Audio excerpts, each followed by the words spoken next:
Hello everyone. और आज हम मैराथन क्लास लेकर आए हैं साइंस के लिए, जो कि आने वाले एग्ज़ाम यूपी टेट और सी टेट के लिए है। तो आइए इसे देखते हैं। आज हम पहले बात कर लेते हैं हम कंटेंट्स की, जिसके बारे में आज हम स्टडी करने वाले हैं। आज हम बात करेंगे मापन एवं गति के बारे में, कार्य, शक्ति, ऊर्जा और गुरुत्वाकर्षण के बारे में। साथ ही साथ हम बात करेंगे प्रकाश एवं ध्वनि के बारे में। तो आइए इसे देखते हैं। सबसे पहले हम ये जानते हैं कि मापन क्या होता है। मापन का अर्थ होता है किसी अज्ञात राशि से ज्ञात राशि की तुलना करना। इसको हम कैसे समझ सकते हैं, जैसे कि हम कभी अगर सब्जी लेने जाते हैं तो हम क्या करते हैं, हमारे पास एक जो तराजू होता है उसमें एक तरफ हम बाट रखते हैं। बाट की हमको वैल्यू पता रहती है, 1 किलोग्राम का है, आधा किलोग्राम का है, लेकिन हमको सब्जी की नहीं पता रहती कि हमको कितना, मतलब सब्जी को ही हम तौलते हैं ना। तो एक साइड हम क्या करते हैं, सब्जी रखते हैं और दूसरे साइड हम बाट रखते हैं। यही होता है कि हम अज्ञात राशि से ज्ञात राशि की तुलना कर रहे हैं। यहाँ पे ज्ञात राशि क्या है, जो हम बाट का यूज़ कर रहे हैं वो हमें ज्ञात है, और उससे अज्ञात मतलब सब्जी जिसका हमको भार नहीं पता है उसकी हम क्या कर रहे हैं, तुलना कर रहे हैं। यही जो होता है वो मापन कहलाता है। ठीक है। प्रागैतिहासिक काल से ही मानव किसी न किसी रूप में मानव मापन का उपयोग करता आ रहा है। जैसे जैसे सभ्यता का विकास हुआ वैसे वैसे मापन की आवश्यकता भी बढ़ती गई। किसी मापन के परिणाम को एक संख्या व उससे संबंधित किसी मात्रक के द्वारा व्यक्त किया जाता है। जैसे कि हम अगर सब्जी ले रहे हैं तो हम कहते हैं 1 किलोग्राम। तो यहाँ पे क्या है, एक जो है वो संख्या है और किलोग्राम जो है वो मात्रक है। ठीक है। वही यहाँ पे कहा गया है कि मापन के परिणाम को एक संख्या व उसके संबंध किसी मात्रक के द्वारा हम व्यक्त करते हैं। ये बात हुई मापन की। अब हम देखते हैं आजकल मापन के लिए मानक इकाइयों का प्रयोग किया जाता है जो विश्व भर में समान होती हैं। मतलब क्या होता था कि पहले जो है वो सभी कंट्री में अलग अलग तरह के यूज़ होते थे। ठीक है, यूनिट, जैसे कि कहीं अगर वही चीज़ पाउंड में मिल रहा है तो कहीं वही चीज़ किलोग्राम में मिल रहा है। तो ये दिक्कत कहाँ पे करता था, जब आयात और निर्यात का काम आता था तो हमें दिक्कत होती थी। इसलिए यहाँ हमने क्या किया कि आजकल जो है मापन के लिए हम मानक इकाइयों का प्रयोग करते हैं जो पूरे विश्व भर में एक समान होती है। मतलब अगर हम यहाँ किसी चीज़ को मांग रहे हैं तो हम अगर उसको किसी फॉरेन कंट्री से भी मंगाएंगे तो उसके लिए हम उसी मात्रक का यूज़ करेंगे। ऐसा नहीं है कि उसकी वैल्यूज चेंज हो जाएगी। ठीक है। अब देखते हैं हम मापन संबंधी कुछ शब्दावली। तो पहले जान लेते हैं कि भौतिक राशियाँ क्या होती हैं। जिन राशियों को हम पदों में व्यक्त कर सकते हैं उन्हें भौतिक राशियाँ कहते हैं। भौतिक राशियाँ दो प्रकार की होती है, एक अदिश राशि होती है और दूसरी सदिश राशि होती है। अदिश राशि क्या होती है कि इन भौतिक राशियों का केवल और केवल परिणाम होता है। ठीक है। फॉर एग्जाम्पल तापमान है, समय, चाल, घनत्व, द्रव्यमान, ये सभी क्या है, इनका केवल और केवल परिणाम होता है, पता होता है हमको, इसकी दिशा नहीं होती। वहीं अगर हम बात करें सदिश राशियों की तो इन भौतिक राशियों का परिणाम और दिशा दोनों ही होते हैं। इसके भी एग्जाम्पल हैं जैसे कि वेग, विस्थापन, त्वरण, बल, ये सभी जो हैं वो सदिश राशियों में आते हैं। तो सी टेट में ये क्वेश्चन ज़रूर पूछा जाता है कि आपको 2-3 दे देंगे, जैसे कि तापमान दे दिया गया है और इधर से ले लीजिए वेग, विस्थापन, त्वरण, ऐसे आपको ऑप्शन दे दिए जाएंगे और आपको पूछा जाएगा कि इनमें से कौन सा ऐसा है जो कि अदिश राशि है या कौन सा ऑप्शन ऐसा है जो सदिश राशि है। इस टाइप के भी क्वेश्चन पूछे जाते हैं। ठीक है। तो आपको ये चीज़ माइंड में रख के चलना है कि अदिश राशि कौन कौन सी है, सदिश राशि कौन सी है।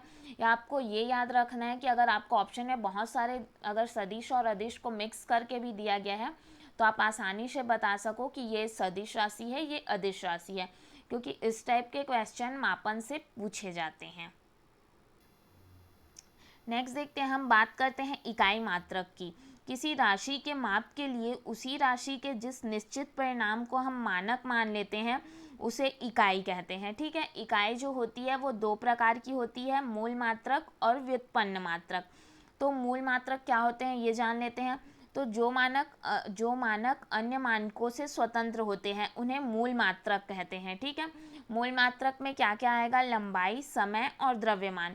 ये जो है, जैसे कि अगर मैं पूछूं आपको कि अगर हम कपड़ा लेने जाएं तो हम क्या कहेंगे, 1 मीटर, 2 मीटर, सीधा हम कहते हैं मतलब हम लंबाई को किससे रिप्रेजेंट करते हैं, मीटर से। इसके लिए हम और किसी चीज़ और किसी के ऊपर डिपेंड नहीं रहते, ठीक है, ये खुद में स्वतंत्र होता है। वहीं अगर हम बात करें व्युत्पन्न मात्रक की, तो ये जो है वो दूसरे पर डिपेंड करते हैं। जैसे कि अगर हम घनत्व ले लें तो उसमें हम क्या करेंगे, कहीं ना कहीं हम लंबाई और उसके इंटू में कुछ और करेंगे। मतलब कहीं ना कहीं जो व्युत्पन्न मात्रक होते हैं वो मूल मात्रक से ही पैदा होते हैं, ठीक है, वो मूल मात्रक से ही उनका जन्म होता है और वो मूल मात्रक पर निर्भर करते हैं, तो उनको हम व्युत्पन्न मात्रक कहते हैं। वहीं अगर मूल मात्रक की हम बात करें तो ये किसी पर भी निर्भर नहीं करते, ये खुद में स्वतंत्र होते हैं। जैसे समय के लिए हम सेकंड का यूज़ करेंगे, इसके लिए हमको किसी दूसरे मात्रक पर डिपेंड रहने की ज़रूरत नहीं है। कुछ हम इकाई पद्धतियाँ ये तो हम जानते ही हैं, फिर भी एक बार हम रिवीजन कर लेते हैं। तो CGS पद्धति होती है एक, ठीक है, एक FPS पद्धति होती है और एक होती है MKS पद्धति। CGS पद्धति में क्या होता है, हम लंबाई, द्रव्यमान और समय के लिए क्रमशः सेंटीमीटर, ग्राम और सेकंड का यूज़ करते हैं। वहीं FPS के लिए हम फुट, पाउंड और सेकंड का यूज़ करते हैं और MKS के लिए हम मीटर, किलोग्राम और सेकंड का यूज़ करते हैं, ठीक है। यह तो बिल्कुल बेसिक था। अब हम जानते हैं अंतर्राष्ट्रीय मात्रक क्या होता है, जिसको हम SI मात्रक भी कहते हैं। इस पद्धति को 1960 में स्वीकार किया गया था। ये जो है अभी सभी देशों में यही पद्धति मान्य है, ठीक है। यह MKS पद्धति का संशोधित और परिवर्धित रूप है। आजकल इसी पद्धति का प्रयोग किया जाता है। इसमें जो है 7 मूल मात्रक हैं और 2 संपूरक मात्रक होते हैं। तो उसके बारे में भी हम जान लेते हैं कि कौन कौन से हैं। तो मूल मात्रक आपका होता है, लंबाई के लिए हम जो यूनिट का यूज़ करते हैं वो मीटर है, द्रव्यमान के लिए किलोग्राम, समय के लिए सेकेंड, विद्युत धारा के लिए एम्पियर, ताप के लिए केल्विन, ज्योति तीव्रता के लिए कैंडेला का यूज़ करते हैं और पदार्थ की मात्रा के लिए मोल का यूज़ करते हैं, जिसको हम MOL से, इसका क्या है, ये प्रतीक है, ठीक है। कुछ दो जो हैं हमारे संपूरक मात्रक होते हैं, एक समतल कोण होता है और एक ठोसी कोण होता है। समतल कोण के लिए हम जो SI यूनिट यूज़ करते हैं वो रेडियन होता है और ठोसी कोण के लिए हम स्टेरेडियन का यूज़ करते हैं और इसका प्रतीक जो है वो SR होता है। ये कुछ मात्रक थे जिसके बारे में हमने पढ़ा, मूल मात्रक और संपूरक मात्रक। इसको भी आपको याद करते हुए चलना है, क्योंकि कहीं कहीं इसको हम किससे रिप्रेजेंट करते हैं ये हमें पता होना चाहिए। जैसे कि हमको पूछा गया अगर एग्ज़ाम में विद्युत धारा का मात्रक क्या होता है, तो आपको याद होना चाहिए कि विद्युत धारा पूछ रहा है, मतलब इसका एम्पियर होता है। ये कुछ इम्पॉर्टेंट है, आपको ये याद करते हुए चलना है। नेक्स्ट देखते हैं हम, ये क्वेश्चंस भी पूछे जाते हैं कि 1 न्यूटन में कितना डाइन होता है। तो आपको याद रखना है 1 न्यूटन में 10⁵ डाइन होता है और अगर हम 1 जूल की बात करें तो इसमें 10�7 अर्ग होते हैं। इस टाइप के भी पॉइंट्स आपको याद करते हुए चलना है जो एग्ज़ाम में पूछे जाते हैं। अब नेक्स्ट हम देखते हैं गति के बारे में कि गति क्या होती है। अगर किसी वस्तु की स्थिति समय के साथ साथ परिवर्तित होती रहे तो कहा जाता है कि वो वस्तु गति में है, और अगर समय के साथ अगर वस्तु अपनी सापेक्ष स्थिति न बदले, इसका मतलब ये होता है कि जो वस्तु है वो विरामावस्था में है, ठीक है। गति के भी कुछ प्रकार होते हैं। पहला हम देख लेते हैं सरल रेखी गति। सरल रेखी गति क्या होती है, इसमें एक जो वस्तु होती है वो एक सीधी रेखा में गति करती है। जैसे एक सीधी सड़क पर गाड़ियों में गति करना, सैनिकों का मार्च पोस्ट, ये सब आ जाएंगे उसमें। वर्तुल या वृत्तीय गति की अगर हम बात करें तो इसमें जो वस्तु होती है वो गोल गोल घूमती है, जैसे पंखे का चलना, घड़ी की सुई का चलना, ये आ जाएगा इसमें। जैसे आपका जो साइकिल का पहिया होता है उसका चलना, ये भी आएगा इसमें। और एक होता है आवर्ती गति। आवर्ती गति जो होती है इसमें गति करती हुई वस्तु पुनः अपनी जगह पर वापस आ जाती है, मतलब वो चलना स्टार्ट करेगी लेकिन एक समय के बाद वो फिर से वहीं पे वापस आ जाती है, ठीक है। जैसे कि हम घड़ी के लोलक, मतलब वो पेंडुलम वाली जो घड़ी होती है उसमें ये चीज़ हमें देखने को मिल जाएगा। पेड़ की शाखाओं का हिलना, झूले पर बच्चों का झूलना, गिटार की तार का हिलना, तबले की सतह का हिलना, ये सभी जो हैं आवर्ती गति के अंतर्गत आएंगे। कभी कभी एग्ज़ाम में ये क्वेश्चन भी पूछा जाता है कि CTET 2016 में पूछा गया था कि अगर कोई साइकिल किसी सीधी सड़क पर चल रही है तो उसमें किस टाइप साइकिल का पहिया किस टाइप के गति को दर्शाएगा, ये पूछा गया था। तो इसमें आपका आंसर होगा एक तो वृत्तीय गति को दर्शाएगा। अगर आपको सिर्फ ऑप्शन में वृत्तीय गति दिया गया है तो वो ही राइट होगा, लेकिन अगर आपको ऑप्शन में दिया गया है वृत्तीय और स्थानांतरित गति तो आप उसको लगाएंगे, क्योंकि यहाँ पे स्थानांतरित भी मतलब पहिया अगर चल रहा है तो वो एक स्थान से दूसरे स्थान जा रहा है, तो यहाँ पे उसके लिए अगर ऑप्शन में आपको दिया गया है वृत्तीय और स्थानांतरित दोनों तो वो ही राइट आंसर होगा। इस टाइप के भी क्वेश्चन पूछे जाते हैं। अब गति संबंधी कुछ शब्दावली देख लेते हैं हम। देखते हैं दूरी क्या होता है। किसी वस्तु के द्वारा किसी समय अंतराल में तय किए गए मार्ग की जो संपूर्ण लंबाई होती है वो दूरी कहलाती है। ये दूरी जो है वो अदिश राशि होती है। आपको ये चीज़ याद रखना है, ठीक है, कौन सी अदिश राशि है कौन सी सदिश राशि है, ये क्वेश्चन पूछे ही जाते हैं, आपको माइंड में लेकर के चलना है। ये जो होती है वो अदिश राशि होती है और इसको किलोमीटर, मीटर या सेंटीमीटर से नापते हैं। नेक्स्ट देखते हैं कि चाल क्या होता है। एक वस्तु इकाई समय में जितनी दूरी तय करती है उसे उसकी हम चाल कहते हैं। चाल भी हमारी अदिश राशि होती है, इसको हम मीटर पर सेकंड से नापते हैं। अब बात करते हैं विस्थापन की। तो वस्तु की अंतिम स्थिति और प्रारंभिक स्थिति के बीच की न्यूनतम दूरी को हम विस्थापन कहते हैं। विस्थापन जो है वो एक सदिश राशि होती है और ये धनात्मक, ऋणात्मक और शून्य भी हो सकती है। नेक्स्ट बात करते हैं हम वेग की। तो जब कोई वस्तु इकाई समय में किसी निश्चित दिशा में जितनी दूरी तय कर रही है उसको ही हम उसका वेग कहते हैं। वेग जो है हमारा सदिश राशि होता है और ये धनात्मक, ऋणात्मक और शून्य भी हो सकता है। तो आपको ये चीज़ यहीं से याद करते चलना है कि हमने जो चाल पढ़ा, दूरी पढ़ा, वो अदिश राशि थी और विस्थापन और वेग दोनों सदिश राशि हैं। अब बात करते हैं त्वरण की। तो किसी वस्तु के वेग में परिवर्तन की दर को उस वस्तु का त्वरण कहते हैं। त्वरण जो है वो सदिश राशि होती है, इसको मीटर पर सेकंड के स्क्वायर से हम नापते हैं। और अगर वेग का परिणाम समय के साथ बढ़ता है तब त्वरण जो होता है वो धनात्मक टाइप का होता है, और अगर वेग का परिणाम घट रहा है तो त्वरण जो होगा वो ऋणात्मक होगा, ठीक है। और ऋणात्मक त्वरण को ही हम मंदन कहते हैं। ये पॉइंट भी आपको याद रखना है। अब बात करते हैं हम चाल मापी की। चाल मापी जो होता है ये गाड़ियों के डैशबोर्ड में लगा होता है। इसमें हम किलोमीटर पर आवर में मतलब हमने 1 घंटे में कितनी दूरी तय की ये हम इसमें देखते हैं, ठीक है।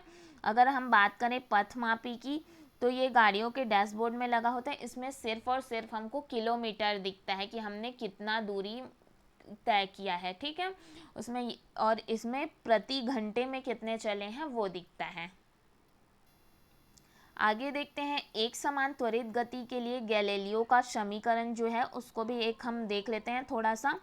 तो इसके समीकरण देख लीजिए। u इक्वल टू होता है u प्लस 8e, और सेकेंड इक्वेशन देखते हैं s equal to u t plus half a t का स्क्वायर होता है, और थर्ड जो है v square is equal to u square plus 2as होता है, ठीक है।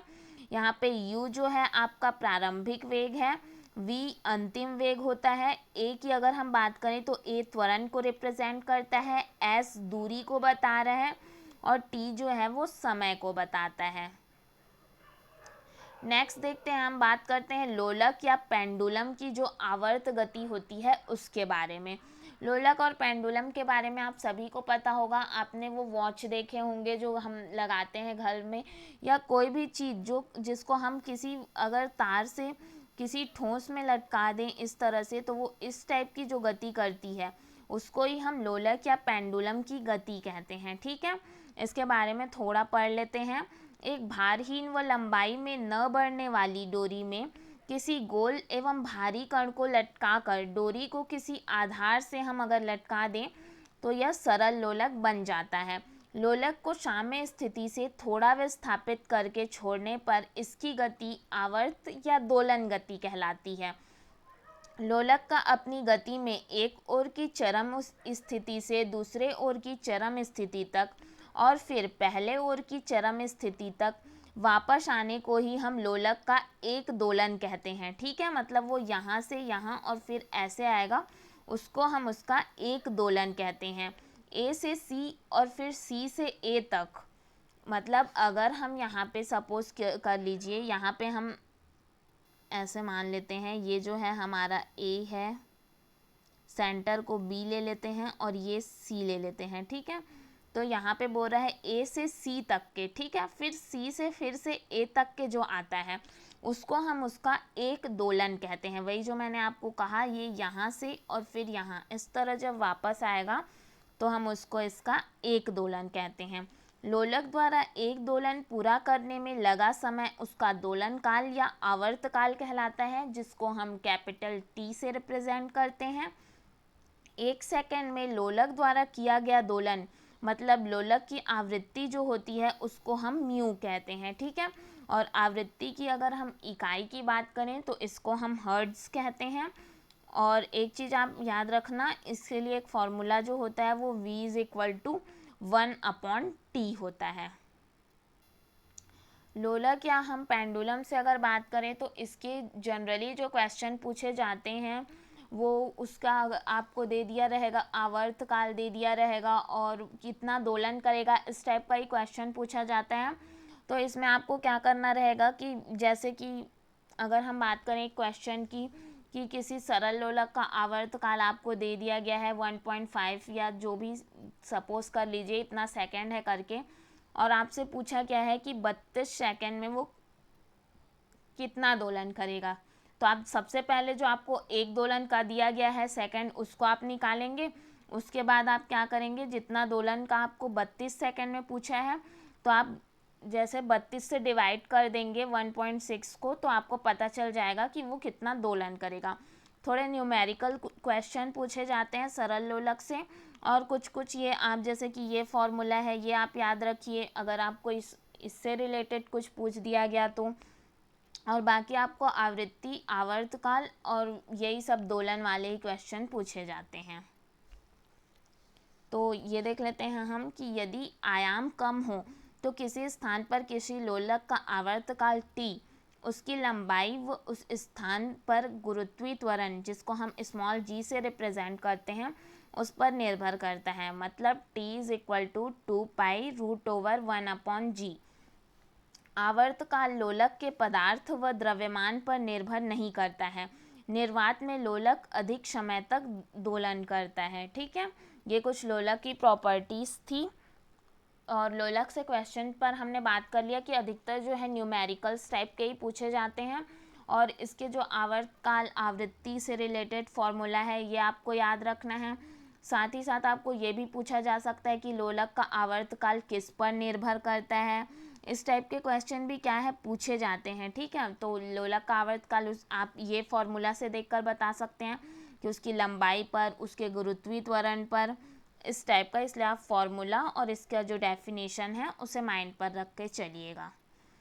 नेक्स्ट देखते हैं हम न्यूटन का प्रथम नियम, जिसको हम जड़त्व का नियम भी कहते हैं, ये क्या होता है।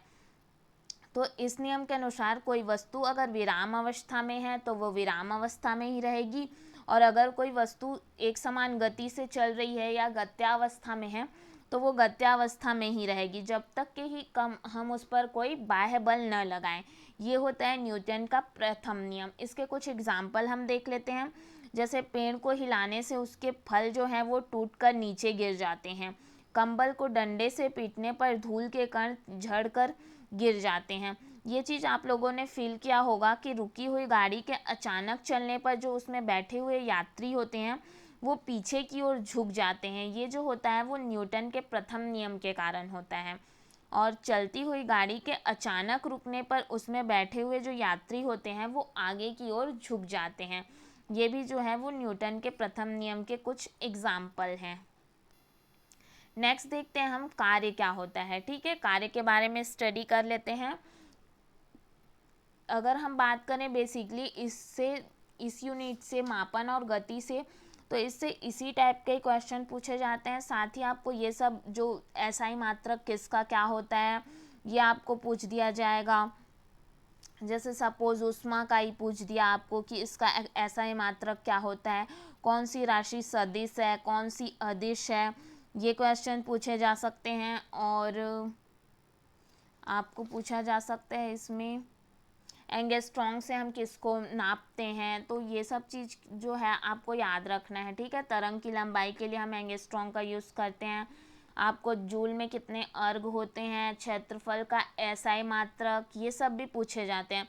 तो ये जो हमने जितना पढ़ा वो एक समरी जैसा था इसका कि किस टाइप के क्वेश्चन आपको पूछे जा सकते हैं।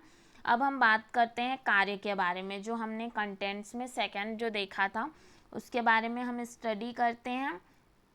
कार्य जो होता है, कार्य की संकल्पना का ऊर्जा से निकट संबंध है। कार्य शब्द का उपयोग किसी वस्तु द्वारा संचित ऊर्जा के व्यय का वर्णन करने में प्रकट होता है। जब हम चलते हैं या दौड़ते हैं तब हम ऊर्जा का व्यय करते हैं और कुछ कार्य करते हैं। जैसे कभी कभी हम बल तो आरोपित करते हैं परंतु कोई कार्य नहीं होता। जैसे कि आप अगर किसी दीवार को बेवजह अगर ढकेलने की कोशिश करेंगे तो इससे क्या होगा, आप कितना भी बल लगा लो, कितना भी कार्य कर लो, उसकी स्थिति में कोई परिवर्तन होगा क्या?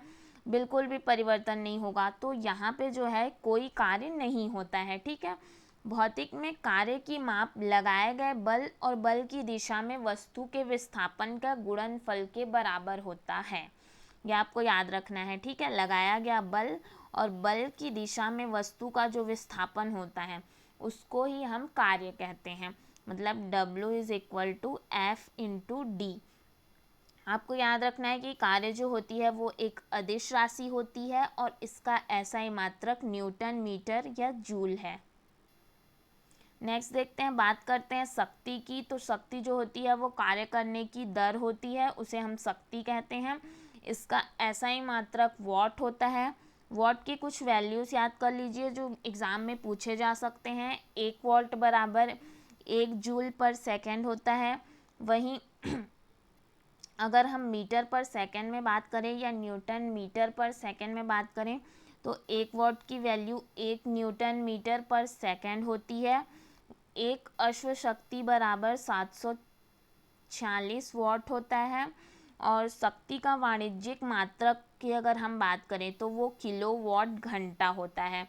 इसके लिए एक फॉर्मूला होता है शक्ति का, P is equal to W/T होता है, ठीक है।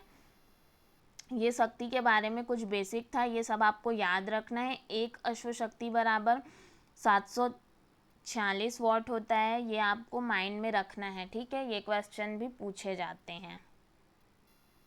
नेक्स्ट देखते हैं ऊर्जा। ऊर्जा क्या होती है? किसी वस्तु में कार्य करने की क्षमता को ही हम उसकी ऊर्जा कहते हैं, ठीक है। इसका SI मात्रक जूल होता है। ऊर्जा 2 प्रकार की होती है, ये हमें पता ही है। एक होती है गतिज ऊर्जा और दूसरी होती है स्थितिज ऊर्जा। गतिज ऊर्जा क्या होती है? किसी वस्तु में गति के कारण जो कार्य करने की क्षमता आ जाती है उसको हम गतिज ऊर्जा कहते हैं। गतिज ऊर्जा का फॉर्मूला होता है kinetic energy equal to half mv²। अगर हम बात करें स्थितिज ऊर्जा की तो किसी वस्तु के अवस्था के कारण कार्य करने की क्षमता को उसकी स्थितिज ऊर्जा कहते हैं। स्थितिज ऊर्जा के लिए जो फॉर्मूला होता है वो PE is equal to mgh होता है, जहाँ पे m जो है वो द्रव्यमान को रिप्रेजेंट करता है, g जो है स्मॉल g गुरुत्व जनित त्वरण को बताता है और h जो है वो ऊंचाई को बताता है। अब हम बात करते हैं ऊर्जा संरक्षण के नियम की। तो ऊर्जा संरक्षण का नियम हम सभी को पता है कि ऊर्जा न तो निर्माण किया जा सकता है न ही नष्ट किया जा सकता है, केवल इसका एक रूप से दूसरे रूप में रूपांतरण हो सकता है। यही जो है वो ऊर्जा संरक्षण का नियम होता है। नेक्स्ट बात करते हैं हम गुरुत्वाकर्षण की, ठीक है। गुरुत्वाकर्षण से भी आपको क्वेश्चन पूछे जाते हैं, इसलिए आप इसको भी माइंड में रख के पढ़िएगा, ठीक है। मैं आपको बताती हूँ इसका। न्यूटन के गुरुत्वाकर्षण के नियम के अनुसार गुरुत्वाकर्षण वह बल है जो किन्हीं दो वस्तुओं के बीच कार्य करता है। विश्व का प्रत्येक कण प्रत्येक अन्य कण को एक बल से आकर्षित करता है जो दोनों कणों के द्रव्यमान के गुणनफल के समानुपाती होता है और उनके बीच के दूरी के वर्ग के व्युत्क्रमानुपाती होता है। ठीक है, ये आपका इक्वेशन 1 सपोज कर लीजिए और ये आप 2 कर लीजिए। अब अगर हम फ्रॉम इक्वेशन 1 एंड 2 देखें तो F अनुक्रमानुपाती क्या हो जाएगा, m1 m2 अपॉन यहाँ पे क्या रहेगा आपके पास r का स्क्वायर। अब आप क्या जो अनुक्रमानुपाती का साइन है उसको हटाने के लिए आप क्या करेंगे, एक कांस्टेंट लेंगे। यहाँ पे कांस्टेंट हो जाएगा आपका capital G m1 m2 upon r का स्क्वायर। यहाँ पे m1 जो है वो पहले पिंड का द्रव्यमान है, m2 जो है वो दूसरे पिंड का द्रव्यमान है और r दोनों पिंड के बीच की दूरी है। अगर हम बात करें कैपिटल G की तो कैपिटल G सार्वत्रिक गुरुत्वाकर्षण नियतांक है। इसका मान भी एग्ज़ाम में पूछा जाता है। इसकी वैल्यू होती है 6.67 इंटू 10⁻⁻11 न्यूटन मीटर का स्क्वायर किलोग्राम का स्क्वायर। ठीक है, समान परिस्थितियों में दो कणों के किसी युग्म के बीच का बल सदैव समान होगा, क्योंकि G का मान जो है वो सर्वत्र सभी जगह जो G की वैल्यू है वो एक समान होती है। ठीक है, इसकी वैल्यू आपको याद रखनी है। नेक्स्ट देखते हैं हम पलायन वेग। पलायन वेग भी बहुत इंपॉर्टेंट है, इससे भी क्वेश्चन पूछे जाते हैं। सबसे पहले बात करते हैं कि पलायन वेग क्या होता है। तो वह वेग जिसके द्वारा किसी वस्तु को पृथ्वी के सतह से ऊपर की ओर अगर फेंका जाए तो वह गुरुत्वीय क्षेत्र से बाहर चले जाता है और दोबारा पृथ्वी पर वापस नहीं आता है, उसको हम पलायन वेग कहते हैं। पलायन वेग का मान आपको याद रखना है, इसका मान 11.2 किलोमीटर पर सेकेंड होता है। मतलब समझ रहे हैं आप ये कितना ज़्यादा होता है, पर सेकेंड 11.2 किलोमीटर पर सेकेंड, मतलब बहुत ही ज़्यादा वेग से ये फेंका जाता है। ठीक है, तो इसको ही हम पलायन वेग कहते हैं। अगर हम किसी चीज़ को इतने वेग से अगर फेंक दें तो वो पृथ्वी से बाहर चले जाता है, पृथ्वी के गुरुत्वीय क्षेत्र से, और पुनः लौट कर नहीं आता। अब बात करते हैं हम गुरुत्वीय त्वरण की। तो जब कोई वस्तु ऊपर से मुक्त रूप से छोड़ी जाती है तो वो गुरुत्व बल के कारण पृथ्वी की ओर गिरने लगती है और उसके वेग में एक त्वरण उत्पन्न होता है। ये चीज़ तो हम देखें कि हम अगर किसी भी चीज़ को फेंके तो वो नीचे की ओर जाती ही है। तो यहाँ पे क्या होता है कि उसके वेग में जो है एक त्वरण उत्पन्न होता है जिसको हम गुरुत्वीय त्वरण कहते हैं। इसको स्मॉल g से रिप्रेजेंट करते हैं और इसका मात्रक भी आपको याद रखना है, मीटर पर सेकंड का स्क्वायर होता है, या फिर इसको हम न्यूटन पर किलोग्राम के द्वारा भी व्यक्त करते हैं। ये वस्तु के रूप, आकार, द्रव्यमान इत्यादि पर निर्भर नहीं करती है। आपको इस टाइप के क्वेश्चन पूछे जाते हैं कि जब कोई वस्तु ऊपर से गिराई जाती है तो उसका भार क्या होता है। आपको ऑप्शन दे दिया जाएगा, शून्य, परिवर्तनीय, अपरिवर्तनीय, ऐसे टाइप के पूछे जाते हैं। साथ ही साथ आपको ये भी पूछा जा सकता है कि पृथ्वी के केंद्र पर पिंड का भार क्या होता है, या गुरुत्वीय त्वरण का मान, पलायन वेग का मान। इस टाइप के क्वेश्चन जो है वो इस यूनिट से बनते हैं। ठीक है, आगे देखते हैं हम। आपको एक चीज़ याद रखना है, ये क्वेश्चन भी पूछा गया है 2016 में शायद, कि वैज्ञानिक कार्यों में भार को न्यूटन मात्रक में व्यक्त किया जाता है। ठीक है, ये पॉइंट याद रखने लायक है, ये पूछा गया है। भिन्न भिन्न द्रव्यमान की अगर दो वस्तुओं को मुक्त रूप से गिराया जाता है तो उसमें समान त्वरण उत्पन्न होगा। ठीक है, वे एक साथ पृथ्वी पर गिरेगी, परंतु वायु का श्यानकर्षण और उत्प्लावन प्रभाव के कारण जो भारी वस्तु है वो उसमें त्वरण ज़्यादा होगा और वह पृथ्वी पर हल्के वस्तु की तुलना में पहले पहुंचेगी। मतलब अगर आप अपने छत पर खड़े हो जाइए और आप एक अगर हाथ में अपने पत्थर रखे हों और एक में कोई ऐसी सिंपल कागज़ रखें आप, और अगर आप उसको एक ही टाइम में गिराएंगे तो जो भारी वस्तु मतलब जो पत्थर होगा उसमें त्वरण ज़्यादा होगा और वो उस कागज़ की तुलना में पहले नीचे पहुंचेगी। ठीक है, आप इसे करके भी देख सकते हैं। अब देख लेते हैं हम गुरुत्वीय त्वरण के मान में कहाँ कहाँ परिवर्तन होता है और इसकी वैल्यूज़ देख लेते हैं। ठीक है, तो ये भी आपको याद रखना है कि जी का जो स्मॉल जी का प्रमाणिक मान जो होता है वो 9.8 मीटर पर सेकंड का स्क्वायर होता है और भूमध्य रेखा पर जी का मान न्यूनतम होता है। ठीक है, और ध्रुवों पर अधिकतम होगा। ये कैसे समझ सकते हैं आप? तो आपको एक चीज़ याद रखना है कि स्मॉल जी के लिए एक फॉर्मूला होता है। स्मॉल जी यहाँ पे अगर मैं लिखूँ तो small G equal to capital G M E upon R E का स्क्वायर, ठीक है, जहाँ पे आर जो है वो त्रिज्या होती है। इसके द्वारा आप इस फॉर्मूला को ही आप माइंड में रख के चलिए, आपको समझ आ जाएगा कि जी का मान में परिवर्तन किस किस टाइप का होता है, ठीक है। तो भूमध्य रेखा पर जी का मान न्यूनतम होता है और ध्रुवों पर अधिकतम होता है। इसके पीछे का कारण ये है कि भूमध्य रेखा का व्यास जो है वो ध्रुवों के व्यास से अधिक होता है। जहाँ पे व्यास मतलब ये आर की वैल्यू अधिक होगी, मतलब इस जी का मान क्या होगा, कम होगा, ठीक है। तो यहाँ पे क्या बोल रहा है, भूमध्य रेखा का जो व्यास होता है वो ध्रुवों के व्यास से अधिक होता है, इसलिए भूमध्य रेखा पर जी का मान न्यूनतम होता है और ध्रुवों पर अधिकतम होता है। आगे हम पढ़ते हैं, पृथ्वी के घूर्णन गति घटने पर जी का मान बढ़ता है और घूर्णन गति बढ़ने पर जी का मान जो है वो घटता है। पृथ्वी के तल के ऊपर या नीचे पर जाने पर जी का मान जो है वो घटते जाता है, ठीक है। जब वस्तु गिरती है तो जी का मान ऋणात्मक होता है और जब वह ऊपर की ओर जाती है तब भी जो जी का मान होगा वो ऋणात्मक ही होगा, ठीक। ये कुछ बातें थी जी के बारे में कि उसका मान किस तरह से परिवर्तित होता है, ये आपको याद रखना है। आगे हम देखते हैं कि लिफ्ट में किस प्रकार की चीज़ें हमको देखने को मिलती है। तो जब लिफ्ट त्वरण ए से ऊपर की ओर जाएगा, जब आप लिफ्ट में हैं और त्वरण ए से लिफ्ट ऊपर की ओर जा रहा है तो व्यक्ति का भार जो है वो बढ़ता हुआ प्रतीत होता है। इसके पीछे का रीज़न क्या है कि जब आप ऊपर की ओर जा रहे हैं लिफ्ट में, ठीक है, तो नीचे की ओर क्या लगता है, एक गुरुत्वीय त्वरण मतलब स्मॉल जी जो है वो नीचे की ओर लगता है, तभी तो कोई भी ऑब्जेक्ट जो रहती है उसको पृथ्वी अपने ओर खींचती है, ठीक है।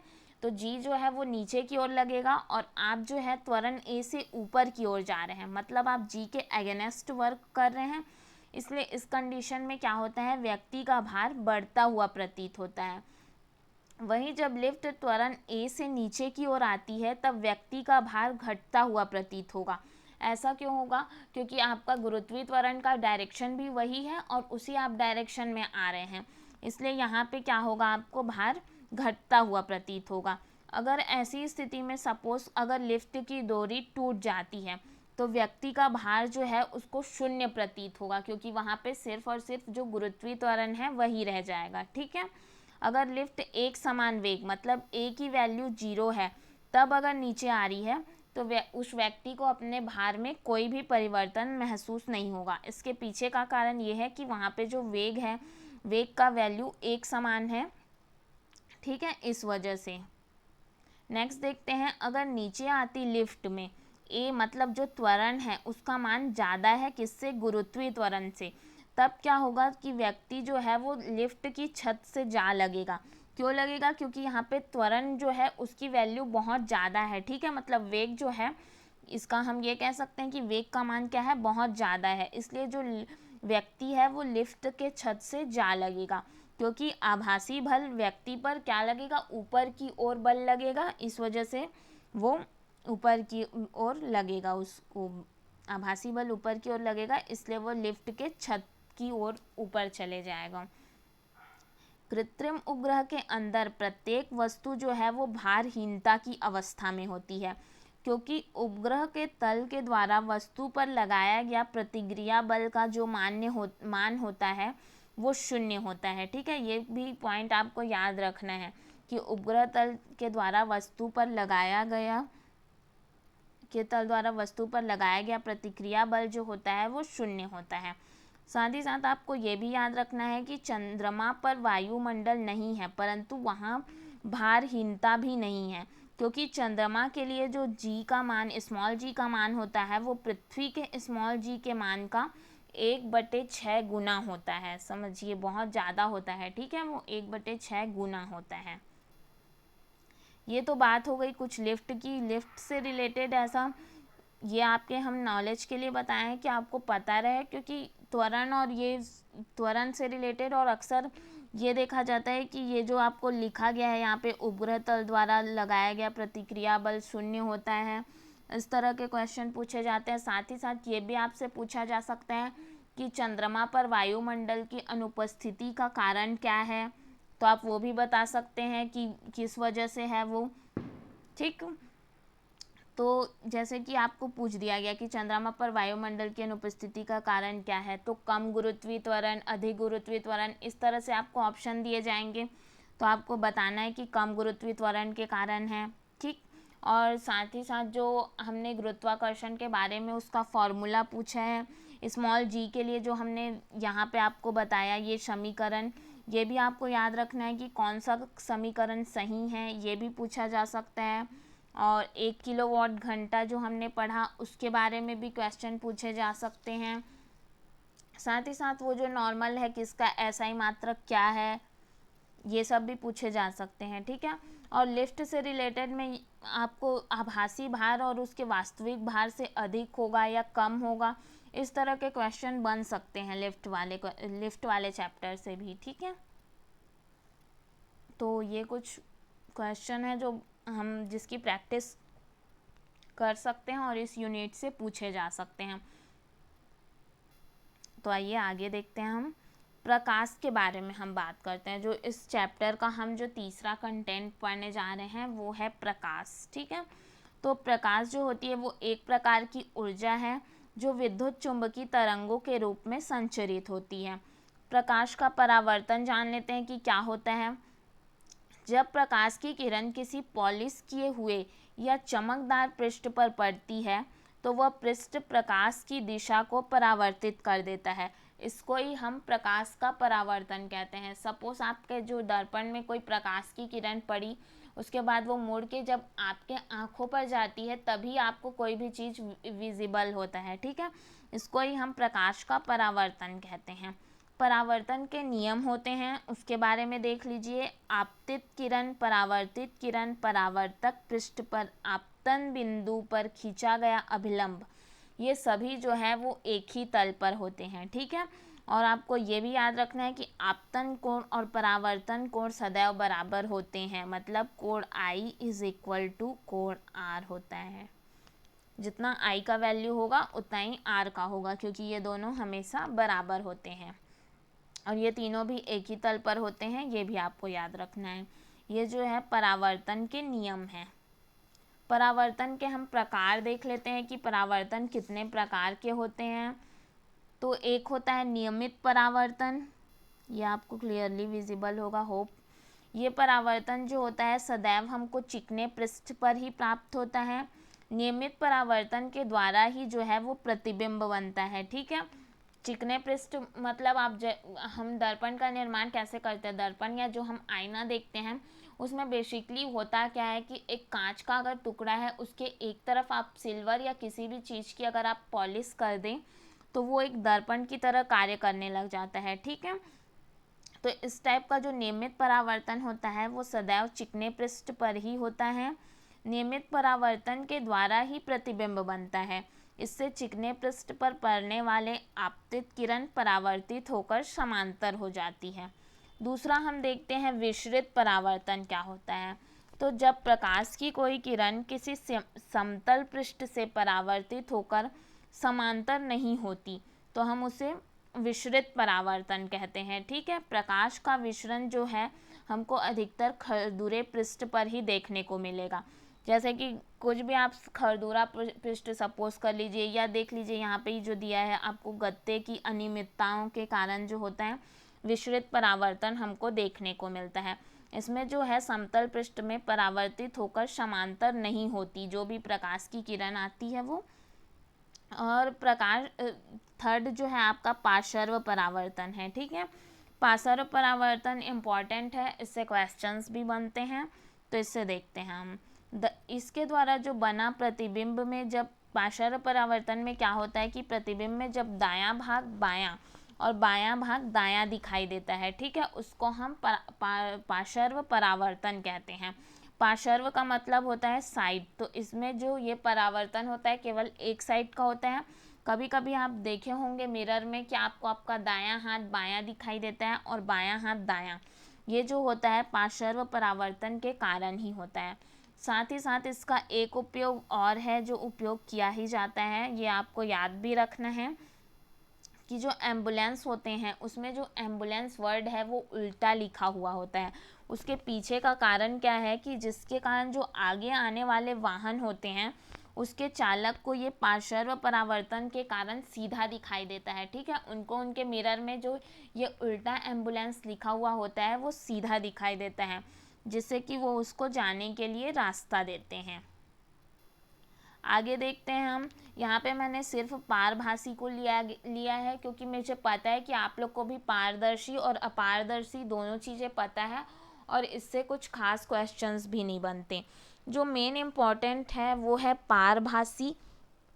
तो पारभासी क्या होता है ये हम जान लेते हैं। इस प्रकार की वस्तुएं प्रकाश के कुछ भाग को जाने देती है। ठीक है, केवल कुछ भाग को ही जाने देती है, इस कारण दूसरे तरफ की जो है चीज़ें हैं वो धुंधली दिखाई देती है। जैसे कि आपने ये चीज़ें आपने फील किया होगा, अगर आपने ट्रेसिंग पेपर यूज़ किया है और आप ट्रेसिंग पेपर को ऐसे सामने रखें और उसके बाद आप किसी चीज़ को देखने की कोशिश करें तो वो चीज़ आपको धुंधली दिखाई देगी। नेक्स्ट बात करते हैं हम छाया की। छाया क्या होता है कि जब प्रकाश के मार्ग में कोई अपारदर्शी वस्तु आ जाती है, ठीक है, तब छाया का निर्माण होता है। ये चीज़ हमें पता ही है, इसको हमको डिस्कस करने की ज़रूरत नहीं है ज़्यादा। प्रतिबिंब छाया से अत्यधिक भिन्न होते हैं, ये भी हम जानते ही हैं। छाया केवल पर्दे पर ही दिखाई देता है, वो भी पता है हमें, जैसे कि इमारत वगैरह होती है या जहाँ पे जो कुछ पर्दा होगा तभी हमें छाया दिखाई देगा। अगर आप खुले में एकदम रहेंगे या जहाँ कुछ ऐसा जगह रहे जहाँ की कोई भी वो नहीं रहेगा पर्दा, मतलब सपोज़ ज़मीन में भी नहीं रहेगा और वहाँ प्रकाश भी नहीं आएगी, तब आपको वहाँ पे छाया नहीं दिखाई देगा। ठीक है, बात करते हैं अब दर्पण की। दर्पण क्या होता है, तो दर्पण एक चिकना और चमकदार पृष्ठ होता है। दर्पण हमने बात भी किया कि हम उसका कैसे निर्माण करते हैं। दर्पण दो प्रकार के होते हैं, एक समतल दर्पण होता है और दूसरा गोली दर्पण होता है। हम पहले डिस्कस कर लेते हैं समतल दर्पण के बारे में। समतल दर्पण द्वारा जो बना प्रतिबिंब होता है वो सीधा, आभासी तथा बिंब के साइज का होता है। प्रतिबिंब दर्पण के पीछे उतनी ही दूरी पर बनता है जितनी कि दर्पण के सामने बिंब की दूरी होती है। समतल दर्पण को आप समझ सकते हैं कि आप अपने घर में जो आईना यूज़ करते हैं वो समतल दर्पण ही होता है। ठीक है, उसमें जो आपका प्रतिबिंब बनेगा, आप अगर सामने अगर आप जितने सामने हैं उतना ही बनेगा, और आपने देखा होगा कि आप अगर मिरर में पीछे की ओर जा रहे हैं, ठीक है, तो आपका जो बिंब अगर आप पीछे की ओर जा रहे हैं तो वो आपका प्रतिबिंब भी उतने ही दूरी पर बनता है। ये चीज़ आप दर्पण पर देख सकते हैं। ये जो आपको दिख रहा है या ये जो आपको बोल रहे हैं ना कि दर्पण के पीछे उतनी ही दूरी पर बनता है जितने कि दर्पण के सामने बिंब हो। अगर आप सामने रहेंगे तो आपको ऐसा लगेगा कि आप जस्ट मिरर के सामने ही हैं, लेकिन आप अगर दूर जाएंगे तो उधर भी आपको ऐसा लगेगा कि आपका इमेज थोड़ा दूर जाते जा रहे हैं। ये चीज़ जो है समतल दर्पण में हमें देखने को मिलता है।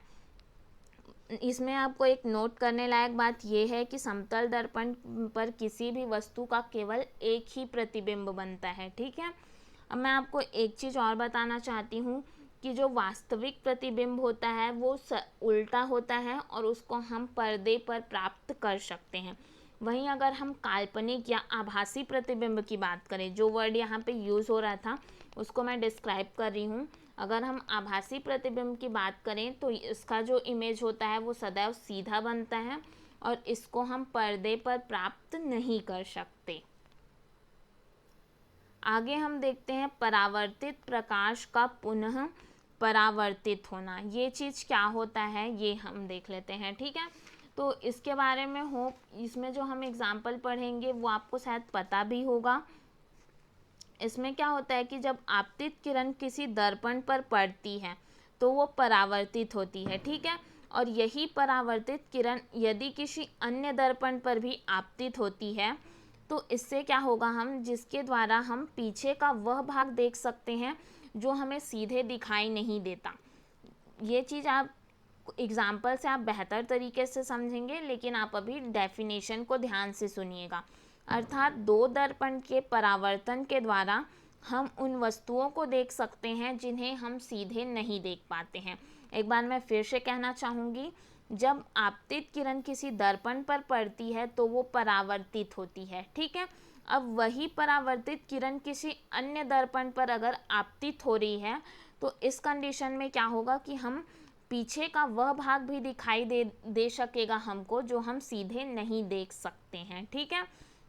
ये चीज़ आप हेयर सैलून या पार्लर में आपने देखा होगा कि जो हमें अपना अगर हेयर कट या हेयर डिज़ाइन देखना रहता है तो पीछे क्या करते हैं कि हम पीछे एक हेयर सैलून में बालों को पीछे से देखने के लिए हम दूसरे दर्पण का प्रयोग करते हैं। एक दर्पण वहाँ ऑलरेडी लगा हुआ होता है और उसके अलावा वो हमें एक और दर्पण देते हैं। उससे क्या होता है, वही चीज़ हमें प्रकाश का पुनः परावर्तित होना हम वही देख सकते हैं ये चीज़ को, ठीक है। क्योंकि दो दर्पण रहेगा तो एक बार वो वाले दर्पण में परावर्तित होगा, फिर अन्य वाले में होगा, जिससे कि आपको जो आपका हेयर कट या हेयर स्टाइल होगा वो अच्छे से दिख पाता है दूसरे दर्पण की मदद से, ठीक है। इसका उपयोग साथ ही साथ पारदर्शियों पेरिस्कोप का उपयोग जो है वो पनडुब्बियों, टैंकों तथा बंकरों में छिपे हुए सैनिक के द्वारा बाहर की वस्तुओं को आसानी से देखने में किया जाता है। एक क्वेश्चन ये भी पूछा जाता है कि पेरिस्कोप का उपयोग कहाँ किया जाता है, तो आपको याद रखना है पनडुब्बी, टैंकर, ये सब में इसका उपयोग किया जाता है, ठीक है। और प्रकाश का ये पुनः परावर्तित होना भी आपको होप समझ आया होगा। बात करते हैं हम बहुमूर्तिदर्शी या क्लाइडोस्कोप की। तो बहुलित परावर्तन के कारण क्लाइडोस्कोप में सुंदर पैटर्न्स बनाए जाते हैं, ठीक है। होप कई लोग आप लोगों ने ये चीज़ देखा भी होगा क्लाइडोस्कोप को। क्लाइडोस्कोप में कभी भी एक पैटर्न जो है वो दोबारा नहीं देखा जा सकता। इसका अगर हम उपयोग की बात करें तो इसका उपयोग दीवार और कागज़ या टेक्सटाइल डिजाइनर नए नए पैटर्न की कल्पना करने के लिए करते हैं, ठीक है। कल्पना कर देते हैं वो, क्योंकि इसमें एक पैटर्न दोबारा बनाया नहीं जा सकता तो वो बहुत सारी अपनी इमेजिंग करके उसमें डिजाइन बना सकते हैं। आगे हम देखते हैं गोली दर्पण के बारे में। गोली दर्पण जो है वो दो प्रकार के होते हैं, अवतल दर्पण और उत्तल दर्पण, ठीक है। इसकी बात करते हैं हम कि अवतल दर्पण क्या होता है। अवतल दर्पण इस प्रकार के दर्पण का परावर्तन अंदर की तरफ होता है तथा किनारे जो हैं वो उभरे हुए होते हैं, ठीक है। ये डायग्राम है, इससे आप देखिए, ये जो है आपका अवतल दर्पण है। इसमें आपको बोला है कि दर्पण का परावर्तन जो है, ये जो आपको अंदर की तरफ दिख रहा है, इसका परावर्तन अंदर की तरफ होता है और किनारे जो हैं वो उभरे हुए होते हैं। ये इसका किनारे देख लीजिए आप, ये उभरे हुए होते हैं, ठीक है। इसके गुण देख लेते हैं हम। अवतल दर्पण द्वारा जो बना प्रतिबिंब होता है वो वास्तविक तथा उल्टा होता है। जब बिंब को दर्पण के अत्यंत निकट रखते हैं तो प्रतिबिंब आभासी, सीधा और अवर्धित होता है। इसके प्रयोग देख लेते हैं हम। इसका प्रयोग दंत विशेषज्ञों द्वारा अवतल दर्पण का प्रयोग दांत को बड़ा करके देखने के लिए किया जाता है। आँख, नाक, कान, गले के निरीक्षण में भी अवतल दर्पण का प्रयोग होता है। टॉर्च, स्कूटर, अन्य वाहनों के आगे वाली लाइट या हम जो स्ट्रीट लाइट्स देखते हैं उसमें भी इसका उपयोग किया जाता है, ठीक है। मतलब बेसिकली आप ये मैं ट्रिक तो नहीं बता रही, लेकिन आप ये याद रखना कि जितने भी जो बाहर की चीज़ें हैं, ठीक है, जैसे हॉस्पिटल में यूज़ होता है ये, बाहर स्ट्रीट लाइट में, टॉर्च में, और जो गाड़ी की लाइट होती है हेडलाइट्स में, मतलब ये अधिकतर बाहर के चीज़ों में यूज़ होता है ना। इसको आप याद रखना, क्योंकि ये क्वेश्चन भी पूछे जाते हैं कि कहाँ हम मतलब कौन से दर्पण का यूज़ होता है, अवतल दर्पण का कि उत्तल दर्पण का। तो इस तरीके से भी आप एक याद रख सकते हैं। ये हो सकता है होप ये सब जगह लागू ना हो, इसलिए आप ट्रिक पर ध्यान नहीं दीजिए, पर मैं बता रही हूँ कि आप इसे याद रखने के लिए आप ये चीज़ भी सोच सकते हैं। ये हो गई बात अवतल दर्पण की। अब बात करते हैं हम उत्तल दर्पण की। तो उत्तल दर्पण इस प्रकार के दर्पण का परावर्तक पृष्ठ जो है वो उभरा हुआ होता है और किनारे जो हैं वो दबे हुए होते हैं। देखिए यहाँ इसका किनारे दबा हुआ है और परावर्तक पृष्ठ जो है वो उभरा हुआ होता है, ठीक है। इसके गुण देख लेते हैं। तो उत्तल दर्पण द्वारा बना प्रतिबिंब सीधा, आभासी तथा साइज में बिंब से छोटा होता है। इस प्रकार का दर्पण अधिक क्षेत्र के दृश्य का प्रतिबिंब बनाता है।